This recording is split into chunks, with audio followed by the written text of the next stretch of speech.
Contact Entreprise vous présente Libreco.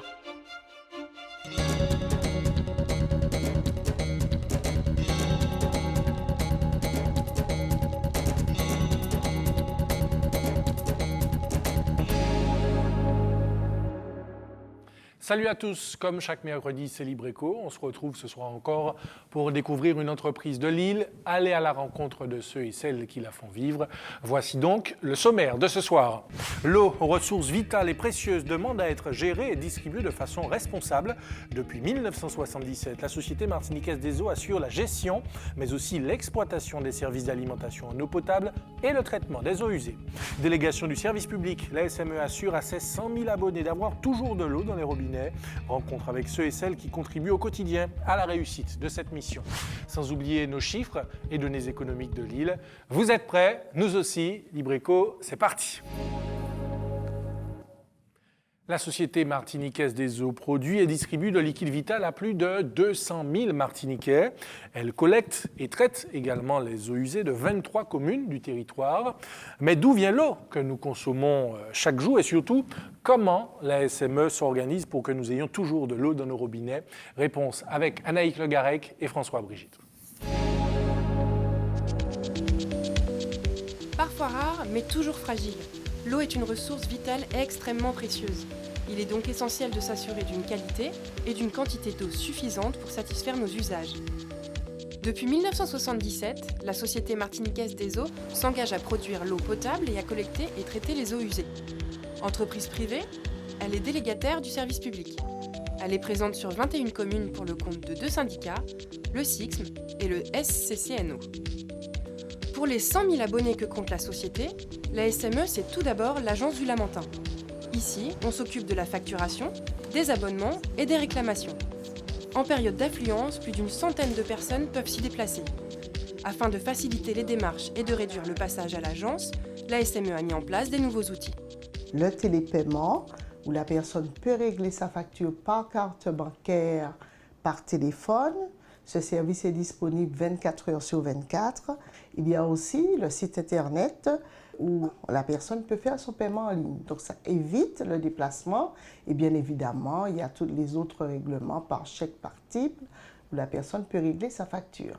Donc ça peut permettre de réduire, si vous voulez, le flux de clients qui se déplacent à l'agence pour le paiement. Nous avons également un projet, toujours dans le but d'optimiser ce contact avec les clients, un projet de mettre une borne extérieure d'ici la fin de l'année, où le client pourra venir faire son règlement 24 heures sur 24, 7 jours sur 7. Derrière cette vitrine se cachent des équipes qui assurent la production et la distribution de la ressource. Nous sommes à la station de traitement de l'eau de Saint-Joseph. Celle-ci puise l'eau brute directement à la source, la rivière Blanche. Partant de là, en prélevant de l'eau dans la rivière, on est censé la traiter pour la rendre potable. Vous avez plusieurs étapes dans le traitement. Alors vous avez l'arrivée d'eau, vous avez le comptage déjà pour contrôler quel début que nous avons. Nous avons un traitement, un pré-traitement au début qui va provoquer une floculation. Après la floculation, nous allons passer en décantation. Après la décantation, on va continuer sur la filtration. Et après la filtration, nous arrivons en stérilisation, où après, on va passer en réservoir de stockage et en distribution.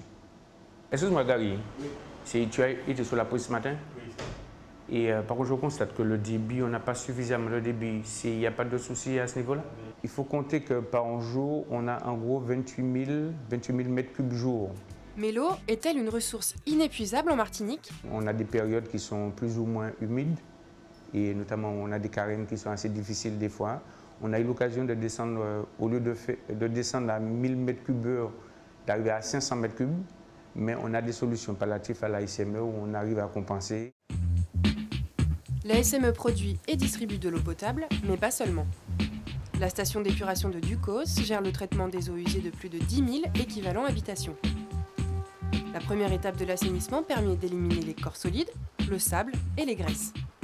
Ensuite, après cette partie de pré-traitement, on a une partie biologique, aération. Alors, les eaux usées pré-traitées arrivent dans le bassin d'aération et à ce moment-là, par injection d'air. Il y a une formation de bactéries qui élimine tout ce qui est pollution azotée, pollution biologique. Et après ce traitement, ça passe dans ce qu'on appelle un clarificateur. Et là, au niveau du clarificateur, il y a une décantation qui se fait et l'eau traitée s'en va dans le milieu naturel par surveillance. Ensuite, on retrouve cette eau-là dans les ravines, ça dépend de l'endroit, ça peut être une ravine, ça peut être une rivière, ça peut être la mer, s'il y a un poste de rejet en mer. Mais avant d'être rejetée dans la nature, l'eau doit subir des contrôles. Une station comme celle-ci, il y a 24 contrôles par an. Ce sont des contrôles qui sont obligatoires parce qu'il y a ce qu'on appelle un arrêté qui nous donne le nombre de contrôles à effectuer, les normes de rejet à avoir en sortie et tout ce qu'il y a à faire pour pouvoir respecter la législation. Une fois les eaux usées traitées, il ne reste donc que des boues. La SME a décidé de réutiliser ces matières pour en faire un produit à part entière. Une partie de ces boues sera déshydratée et sera ensuite envoyée à l'usine de compost TerraViva de Ducos. Les boues y seront transformées en compost, puis valorisées dans la filière agricole. Pour pouvoir produire le compost, il faut de la boue, mais il faut également d'autres structurants. Alors nous, on utilise de la bagasse et du broyat de palette. Ensuite, ils sont mis en fermentation qui permet de faire monter en température le mélange. Après quoi, on passe à une autre phase du processus qui est le criblage. C'est pouvoir séparer le gros du fin.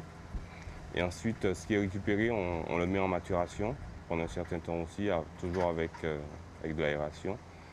Et ensuite, le produit, il est mis en stockage. Et là, on prélève un échantillon pour le faire analyser. Et après 4 mois, le premier lot est conforme à la réglementation. Grâce à ce processus, la SME a réussi son pari, créer une nouvelle filière. Et pour aller plus loin avec nous en plateau, Monsieur Laurent Brunet, le directeur général de la SME. Bonsoir. Bonsoir. Et merci d'être avec nous. Alors, nous avons plusieurs points à évoquer ensemble. Mais d'abord, d'entrée de jeu, ce chiffre, pour qu'on comprenne bien de quoi on parle. 378 400 Martiniquais sont alimentés en eau potable, soit 95% de la population. Ce n'est pas rien. De manière générale, sur la qualité de l'eau que nous buvons, parce que c'est le plus important, finalement, qu'est-ce que l'on peut dire aujourd'hui ? Alors, ce que l'on peut dire sur la qualité de l'eau que nous buvons, l'eau du robinet, d'abord, c'est que c'est le produit alimentaire le plus contrôlé. Il n'y a pas d'autres produits alimentaires qui subissent autant de contrôle que l'eau potable du robinet. Donc, c'est un produit qui est contrôlé tout au long de la chaîne, que ce soit dans les usines de production comme celle qu'on a vue dans le reportage, ou que ce soit à différents points de prélèvement au niveau des robinets de consommation. Donc, c'est un produit qui peut être bu sans aucun problème pour la santé. Les contrôles sont faits non seulement par la SME ou par les entreprises qui exploitent les installations, mais également par les autorités sanitaires, par l'Agence régionale de santé. Donc, il y a de quoi être rassuré. Je suppose qu'il y a tout un dispositif qui est mis en place, justement, au-delà des contrôles, pour encadrer la qualité de l'eau que nous buvons au quotidien. Bien entendu, l'eau, c'est un souci de chaque instant. C'est des contrôles permanents, c'est des usines qui fonctionnent, qui sont extrêmement surveillées. C'est tout au long du processus de contrôle, de fabrication, de production, de potabilisation, des contrôles. Et enfin, des contrôles finaux au niveau du point d'utilisation. Donc, aucun problème, l'eau du robinet peut être consommée en toute sécurité. L'un des problèmes, finalement, qui perturbe la vie des usagers parfois, ce sont les coupures d'eau. Quels efforts sont menés régulièrement par vos services, peut-être pour gérer déjà les coupures et puis les éviter éventuellement ? Alors d'abord, pour gérer les coupures et surtout pour que ça affecte le moins possible les usagers, la première chose, c'est l'information. Donc on a un certain nombre de coupures qui sont des coupures programmées parce qu'on doit par exemple laver un réservoir. À ce moment-là, on informe par tous les moyens possibles, que ce soit par les médias, que ce soit sur notre site internet. On informe les usagers que tel jour, il y aura une coupure dans tel quartier de telle heure à telle heure. Bon. On essaye de limiter au maximum la gêne, mais on pense qu'à partir du moment où l'usager est prévenu et que la coupure, on fait tout notre possible et on s'organise de telle manière qu'elle soit le plus courte possible, bon, ça peut être correctement géré. Ça, c'est pour les coupures programmées. Ça, c'est pour les coupures programmées. Alors après, les coupures non programmées, malheureusement, par définition, elles surviennent suite, par exemple, à une grosse casse, à une rupture de canalisation, par exemple. Alors là, ce qu'il faut, c'est intervenir le plus rapidement possible. Alors, on a un service d'astreinte, on est en astreinte 24 heures sur 24, 365 jours par an. Donc, dès qu'on a un problème, dès qu'un problème est signalé, on se met en œuvre pour réparer la canalisation le plus rapidement possible. Donc ça limite la durée de la coupure. On a eu un cas, par exemple, en juin dernier, on a eu une grosse casse dans des conditions extrêmement difficiles dans le Nord Caraïbe. Bon, on a mis tout en œuvre pour, au maximum, limiter le temps de désagrément pour accélérer au maximum les opérations de réparation. Par contre, il faut savoir que parfois, on a des canalisations qui passent dans des endroits très difficiles d'accès. Donc le temps d'y aller, le temps de faire le diagnostic, le temps d'approvisionner les pièces, ça peut prendre un peu de temps. On essaye vraiment et on a une organisation qui est faite pour limiter au maximum les désagréments suite à ces coupures. Et être réactif. Alors, l'autre point crucial qui concerne les abonnés qui nous regardent ce soir, c'est évidemment la question du prix. On dit souvent que l'eau est plus chère ici qu'ailleurs. Est-ce vrai ou pas? Alors, le prix de l'eau, ce qu'il faut savoir, c'est que le prix de l'eau, le prix que paye chaque abonné, c'est destiné à couvrir les coûts du service. Et les coûts du service, on a bien vu lors du reportage, l'ensemble de la chaîne de production, ça passe par la captation, la distribution, l'épuration des eaux usées. Il y a des coûts d'exploitation, il y a tous les investissements qui sont à faire également par les syndicats qui sont nos donneurs d'ordre, le CICSP, le SCCNO. Bon, donc les coûts, le prix de l'eau sert à couvrir l'ensemble de ces coûts. Alors quand on regarde les coûts en Martinique, les coûts de gestion de l'eau en Martinique, disons qu'il y a des éléments qui peuvent amener à certains coûts un peu supérieurs à ce que ça peut être ailleurs. C'est par exemple les produits qu'on utilise, par exemple les canalisations, tous les accessoires de réseau, tout ce qu'on utilise, bon, on le fait venir de l'extérieur, on le fait venir de l'Hexagone. Donc ça engage des frais. Ça engage des frais, donc ça se répercute et ça se retrouve in fine dans le coût de l'eau. Il est vrai qu'il est un peu supérieur à la moyenne dans l'Hexagone. Bon, mais il y a des endroits dans l'Hexagone où le prix de l'eau est supérieur à ce qu'il est en Martinique, parce qu'il y a des conditions très particulières de traitement qui font qu'il peut être... Donc c'est assez variable en résumé. Donc c'est très variable. Le prix de l'eau, c'est local, c'est fixé localement, et ça dépend des conditions propres d'exécution du service. Alors, tout ce qui est lié au prix, eh bien, il y a la facturation, les réclamations aussi, ça arrive évidemment. Quel accompagnement est mis en place pour, entre guillemets, faciliter la vie des abonnés? Est-ce qu'on a encore droit à ces longues files d'attente, notamment à Place d'Armes, au siège, pour accéder notamment à des réclamations, par exemple? Alors, on essaye de s'organiser pour que les files d'attente soient le plus courts possible. Et l'expérience montre que, sauf à quelques périodes très particulières, en général, il n'y a pas beaucoup d'attente dans notre agence principale, qui est celle de Place d'Armes. Après, ce qu'on souhaite aussi, c'est offrir aux gens la possibilité de régler le plus de problèmes possible sans avoir à se déplacer. Et on a mis en service récemment, il y a quelques mois, des systèmes de paiement par Internet ou par téléphone 24 heures sur 24, qui permet aux gens de régler leurs problèmes, de régler leurs factures, sans avoir besoin de se déplacer. Pour les gens qui se déplacent, qui souhaitent malgré tout venir, par exemple, payer à Place d'Armes, on a mis aussi en place des bornes automatiques de paiement. Voilà, des bornes de paiement qui, elles, facilitent aussi et fluidifient le mouvement de paiement.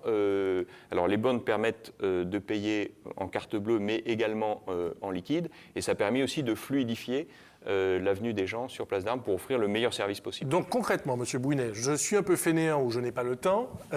Pour régler ma facture, je peux donc soit payer en ligne, oui. C'est ça, donc avec carte bleue, je suppose. Voilà, carte bleue sur Internet. Et quand je le souhaitais, à tout moment, et évidemment. Quand vous le souhaitez. Innovation aussi pour le téléphone, parce qu'avant, je crois que c'était sur des heures de bureau, voilà, pour le règlement. Maintenant, on peut régler quand on veut. Voilà, maintenant, on peut régler également 24 heures sur 24, le dimanche, si vous le souhaitez, 365 jours par an, par téléphone. C'est ce qu'on appelle un SVI, un serveur vocal interactif, qui va prendre toutes les données de la facture et qui va vous permettre de payer... Est-ce que tout ça est sécurisé? Parce que j'entends d'ici nos téléspectateurs se poser la question du règlement. On sait qu'il y a parfois quelques questions, quelques hésitations sur le règlement, soit en ligne ou par téléphone. Est-ce que tout ça est encadré? Alors bien sûr, moi je comprends qu'on puisse se poser la question, mais évidemment on a fait tous les tests nécessaires pour complètement sécuriser le système. Donc le système est totalement sécurisé, il n'y a aucun problème à ce niveau-là. Alors est-ce que vous avez déjà des retours de la part des abonnés sur tout ce que vous avez mis en place là justement pour leur faciliter la vie? Oui, alors on voit le nombre d'abonnés qui payent par ces nouveaux moyens de paiement, on le suit chaque mois, on voit que ça augmente. Et puis là, actuellement, on est en train de faire une campagne de promotion de ces nouveaux moyens de paiement pour justement pousser les gens à les utiliser, pour augmenter encore plus. Alors, il y a deux effets, hein. Bien sûr, pour les gens qui vont les utiliser, eux, c'est le confort de ne pas avoir à se déplacer s'ils ne souhaitent pas se déplacer. Et puis pour les gens qui, malgré tout, parce que c'est leur souhait, veulent quand même se déplacer à l'agence, à ce moment-là, il y aura moins de monde à l'agence. parce que les autres auront payé par ces nouveaux moyens de paiement. Donc tout le monde s'y retrouve. Tout à fait. Alors avant de poursuivre, 2 chiffres encore pour indiquer à nos téléspectateurs qu'environ 174 000 mètres cubes d'eau sont prélevés chaque jour du milieu naturel pour les besoins en eau potable de l'île. Ce n'est pas rien. Et puis l'eau souterraine représente seulement 6% des volumes prélevés. Alors parmi vos nombreuses missions, M. Brunet, il y a aussi le traitement des eaux usées. Aujourd'hui, quel est l'état des lieux que l'on peut dresser dans ce domaine? Alors, effectivement, le traitement des eaux usées, ça fait partie intégrante de ce qu'on appelle le cycle de l'eau, puisque on consomme de l'eau, on en rejette à peu près 80%. Après l'avoir consommée, c'est une eau qui est usée et on ne peut pas ensuite la laisser retourner directement comme ça dans le milieu naturel. Il faut l'épurer, il faut la traiter, il faut l'épurer de telle manière que, rendue dans le milieu naturel, elle soit acceptable par le milieu naturel et ne le pollue pas. Donc, actuellement, il y a 2 types d'assainissement. Il y a ce qu'on appelle l'assainissement collectif, l'assainissement non collectif. Donc, la SME, dans les contrats qui nous ont été confiés, ne s'occupe que d'assainissement collectif. Donc, il y a tout un parc, plusieurs dizaines de stations d'épuration sur l'île. Bon, certaines tout à fait modernes et tout à fait performantes, d'autres qui sont en cours de rénovation, qui permettent d'avoir ce traitement des eaux usées et protection de l'environnement martiniquais. Alors justement, la réglementation est très encadrée en la matière. Comment elle a évolué au fil des années? Alors la réglementation, effectivement, encadre tout ça. Les contrôles, ça a été dit dans le reportage, pour chaque station d'épuration, il y a un arrêté préfectoral qui définit les contrôles qui doivent être faits, qui définit les qualités d'eau en sortie des stations d'épuration, qui sont conformes à ce que le milieu naturel peut accepter. Quand on voit l'évolution de la réglementation, de plus en plus, la réglementation va prendre en compte le milieu naturel dans lequel les eaux vont se rejeter.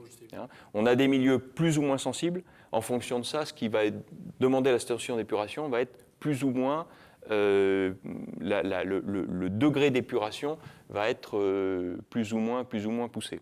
Alors, je voudrais juste insister sur ce point, c'est important parce que je crois vraiment que la qualité de l'environnement, et je crois que tout le monde en est conscient, la qualité de l'environnement, c'est vraiment un atout de la Martinique. C'est vraiment dans le contexte caribéen, dans le contexte où la Martinique peut être, entre guillemets, en concurrence avec ses voisins pour attirer, par exemple, des touristes. Je crois que la qualité de l'environnement, c'est un des atouts, c'est un des points forts de la Martinique, et l'assainissement qui est en place et qui continue à se développer contribue à maintenir cette qualité d'environnement et cet atout et ce privilège. Finalement, dans ce domaine, nous sommes tous concernés. Alors, j'aimerais évoquer quand même cette nouvelle filière qu'on découvrait là dans le reportage, le traitement des boues des eaux usées. Quel est l'intérêt pour nous d'aller vers cette nouvelle filière? Alors, l'assainissement, donc vous avez les eaux usées sont traitées dans les stations d'épuration et ressort d'un côté une eau qui est épurée, qui peut aller dans le milieu naturel, et de l'autre côté, un déchet, le déchet de l'épuration, c'est la boue d'épuration, c'est le résultant de tous les processus biologiques qui sont mis en œuvre dans la station d'épuration. Cette boue, c'est un déchet. Alors, les déchets, il y a plusieurs manières, et là on rentre dans la gestion globale des déchets. Les déchets, là, il y a plusieurs manières de les traiter, mais la manière la plus vertueuse, évidemment, c'est d'arriver à les recycler, d'arriver à les valoriser, à les recycler. Et c'est exactement ce que fait cette nouvelle filière, c'est que le déchet, la boue, station d'épuration, mélangée à d'autres déchets comme de la bagasse, est valorisé en un produit. Et le compost, tel qu'il est produit dans cette nouvelle filière, ça n'est plus un déchet. Et il y a une norme spécifique là-dessus. Le compost, dans la mesure où le process qui a été mis en œuvre permet d'atteindre les qualités requises par la norme, le compost devient un produit donc complètement utilisable par l'agriculture. À la SME, certains sont présents depuis une quarantaine d'années et sont la mémoire vivante de l'entreprise. D'autres sont de jeunes diplômés, passionnés par leur métier. La Société martiniquaise des eaux s'appuie sur les compétences de ces hommes et ces femmes pour offrir aux usagers un service de qualité. Et si cette symbiose était le fruit d'un respect commun pour cette ressource qui nous est si précieuse, l'eau. Regardez. Responsable qualité depuis 2003, Karine a débuté en tant que stagiaire, puis assistante qualité. Le poste de responsable s'est alors présenté à elle comme une évidence. J'avais fait un stage à la SME, mon stage de maîtrise, où en fait je travaillais sur les stations d'épuration avec tous mes paquets, mes sondes, mes tubes, etc. Donc rien à voir de la chimie. Et bon, la chimie, Comme en fait, ce qui m'intéresse le plus, c'est l'environnement, je me suis dit, le métier de la SME m'intéresse, pourquoi pas. Et il y avait un dispositif qui s'appelait le diplôme à l'emploi à l'époque avec Pôle emploi, et où on vraiment se posait des questions sur ce qu'on avait envie de faire. Et j'avais eu la chance d'avoir le salon de la formation, et j'ai vu la fiche de poste du responsable qualité, je me suis dit, ah, c'est ça que je veux faire. Faire respecter les réglementations, les contrats et les exigences internes font partie de ses attributions. Un poste qui nécessite un certain nombre de qualités. La première qualité, c'est l'approche humaine, la rigueur, parce que bon, même si je synthétise des procédures, il faut qu'on soit d'accord que c'est une synthèse qui reflète la réalité, qui n'oublie rien, donc l'esprit de synthèse, et l'esprit critique, et la créativité. Fortement attachée à l'environnement et au développement durable, Karine souhaite mettre en place des projets qui lui tiennent à cœur. On a commencé à mettre des actions en place comme la gestion des déchets. Il y a le tri des déchets dans les bureaux. Donc là, c'est vrai que c'est un peu fatigant parce que les gens ne trient pas forcément chez eux, donc il faut refaire l'éducation. On peut aussi accompagner des collectivités dans la certification des eaux de baignade, donc les plages, et mettre en place des actions dans le milieu associatif au niveau de la Martinique, des actions relatives à l'environnement, au développement durable, sociétal. Donc, voilà. C'est comme ça que je perçois les métiers qui vont m'intéresser et qui intéressent la SME. La moitié du temps sur le terrain et l'autre moitié au bureau, Karen est chef d'agence territoriale adjointe. Après 5 années d'études en génie chimique, elle a toujours voulu travailler dans le domaine de l'eau. Et si elle a fait ce choix, ce n'est pas par hasard. C'est pour moi un domaine porteur parce que l'eau c'est la vie, on n'aura cesse de le dire et en tout cas un prof, je me rappelle un prof qui m'avait dit que s'il y a une troisième guerre mondiale, ce sera pour l'eau. Enfin on voit l'enjeu qu'il y a cette ressource et pour moi c'était vital de continuer dedans. À seulement 28 ans, la jeune femme manage une quarantaine de personnes. Mon rôle est de manager les équipes opérationnelles afin de répondre à notre métier dans le domaine de l'eau qui est stocker et distribuer de l'eau potable et collecter et traiter les eaux usées. Mais le fait que les travaux n'aient pas encore été faits, ça suffit comme aération sur... Ça a été vérifié avec les tests, Ouais. il n'y a pas de problème. Effectivement, quand on est dans un milieu d'hommes, une jeune femme, on est forcément regardé, observé d'autant plus puisqu'on doit faire ses preuves. Mais c'est vrai que j'ai eu beaucoup d'aide au niveau de mes responsables de service qui m'ont beaucoup épaulé, montré les installations. Et au fur et à mesure de ma montée en compétences, on peut dire, j'ai pris de la crédibilité. Et aujourd'hui, je sais que les agents me font confiance. Et s'il y a un problème, c'est moi qui viens voir, ils me demandent des conseils. Et on arrive à trouver ensemble une solution. Gérer une ressource aussi vitale que l'eau et pouvoir accéder à un poste à responsabilité, c'est ce qui a, entre autres, attiré Karen vers la SME. On produit quelque chose de pur et de vital, donc c'est ce qui m'a tout de suite plu dans ce domaine. Après, tout ce qui est optimisation, en tant que formation d'ingénieur, on est sensible à ça, voir aboutir des projets et voir que tous les jours, de nombreux Martiniquais soient satisfaits du service qu'on peut apporter, de l'eau 24/24 et le traitement de l'eau usée, qu'il n'y ait pas de pollution. Alors, Monsieur Laurent Brunet, on a vu une grande implication là, de vos collaborateurs et de vos collaboratrices. Peut-être savoir quelles sont les qualités, finalement, qui permettent de travailler dans cette grande entreprise qu'est la SME. Plus de 200 salariés aujourd'hui, je crois. C'est ça, oui, plus de 200 salariés, à peu près 210 salariés. Alors, je crois que la première qualité que je retrouve vraiment ancrée chez tous les collaborateurs de la SME, c'est ce sens du service public. C'est-à-dire chacun est conscient de l'importance de la mission, de sa mission quotidienne. L'eau, c'est la vie. On le dit souvent, mais chaque salarié de la SME le ressent très profondément et se dit finalement, si tous les jours les Martiniquais peuvent faire ce geste qui est devenu tellement banal d'ouvrir son robinet et de boire de l'eau, c'est parce que moi, je contribue et je travaille et je participe à tout ce qui se passe et tout ce qui permet ça. Donc ce sens du service public. Et ça veut dire quoi? Ça veut dire une grande disponibilité. Je vous ai dit tout à l'heure qu'on a un service d'astreinte. 24 heures sur 24, l'eau ne s'arrête pas de couler dans les robinets le week-end ou le soir. Et parfois, il y a des coups durs. Et quand il y a des coups durs, je peux vous garantir que les gens ne comptent pas leurs heures, ne comptent pas leur temps et sont disponibles pour vraiment rétablir le service le plus rapidement possible. Vous restez avec nous, Monsieur Brouinet. On vous retrouve dans un instant.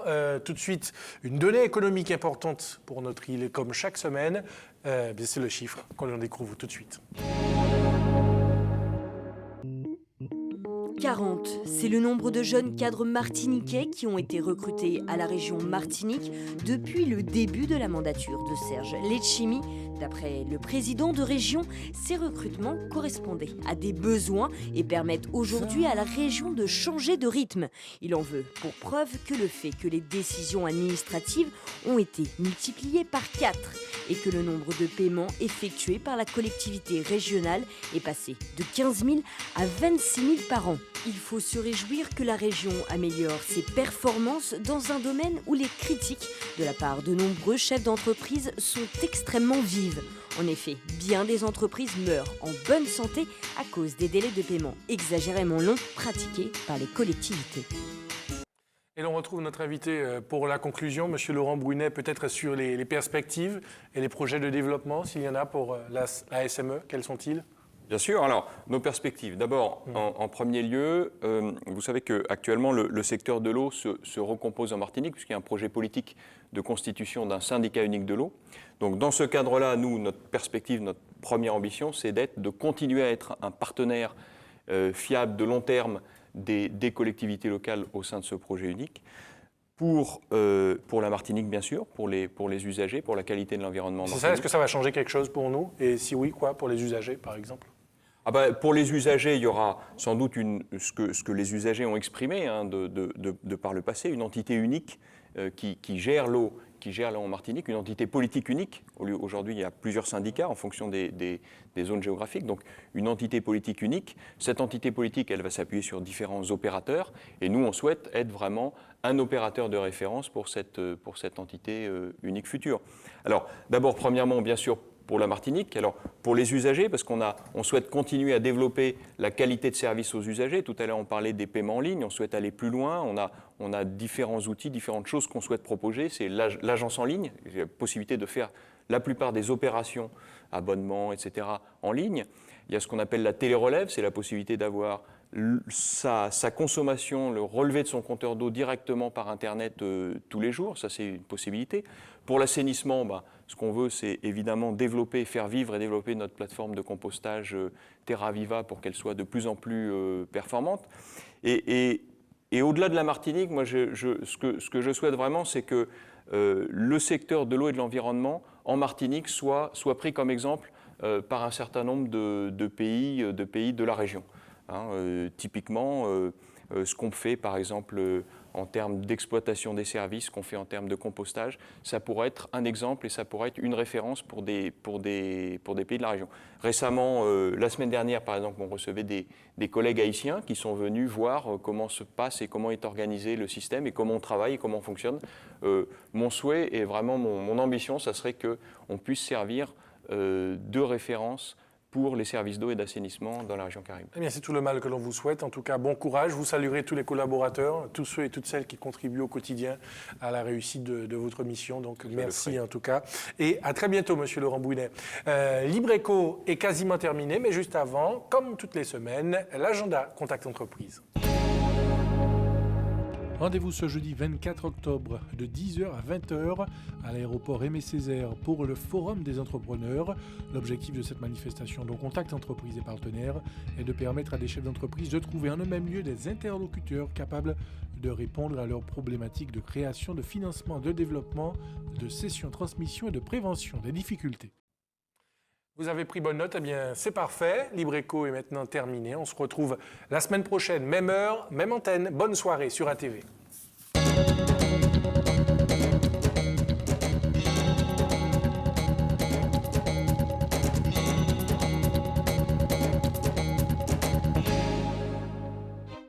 Contact Entreprise vous a présenté Libreco.